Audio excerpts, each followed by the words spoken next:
कलयुग के बाद का युग कैसा होगा? कलयुग के बाद का युग कैसा होगा दर्शकों, ये तो आप सभी जानते हैं कि हिंदू धर्म ग्रंथों में काल यानी समय को 4 युगों में बांट गया है। सतयुग, त्रेतायुग, द्वापर युग और कलयुग। अभी हम लोग कलयुग में जी रहे हैं।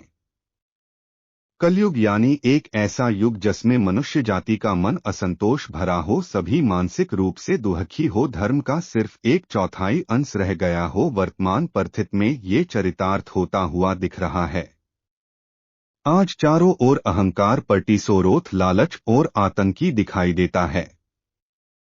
कलयुग कितना बचा है अभी? पुराणों में कलयुग को मनुष्यों के लिए सराफ के माना गया है, लेकिन दोस्तों, क्या आपने कभी सोचा है कि कलयुग कब शुरू हुआ या फिर इस सार्पित युग का अंत कब होगा और उसके बाद कौन से युग आएगा? तो आए जानते हैं कलयुग के बाद का युग कैसा होगा।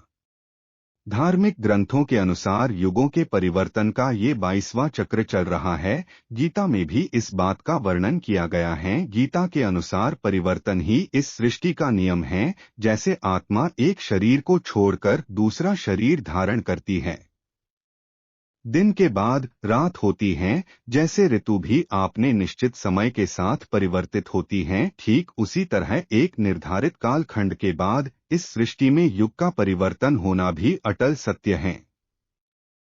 विष्णु जी के अनुसार कलयुग ग्रंथों में कलयुग से जुड़ी एक कथा का वर्णन किया गया है, जिसके अनुसार एक दिन किसी ने भगवान विष्णु से पूछा कि प्रभु, अभी द्वापर युग चल रहा है और कालखंड के चक्कर के अनुसार इसके बाद कलयुग आने वाला है, लेकिन मनुष्य उस नए युग को पहचानेंगे कैसे? तब विष्णु जी ने कहा, जब दुनिया में पाप बढ़ जाएगा तब समझ लेना कि कलयुग शुरू हो चुका है।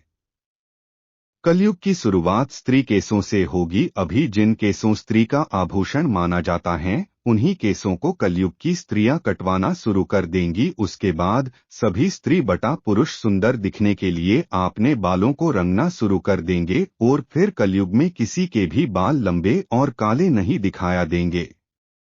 इसके बाद जिस दिन पुरुष पिता पर हाथ उठा देगा, उस दिन समझ लेना कि कलयुग शुरू हो चुका है। इतना ही नहीं, जब हर घर में कलह क्लेश होने लगेंगे, कोई आपस में मिलकर नहीं रहना चाहेगा, लोग अपने ही घरों में अपने को मारने लगेंगे, तो समझ लेना कि कलयुग अपने चरण पर पहुंच चुका है।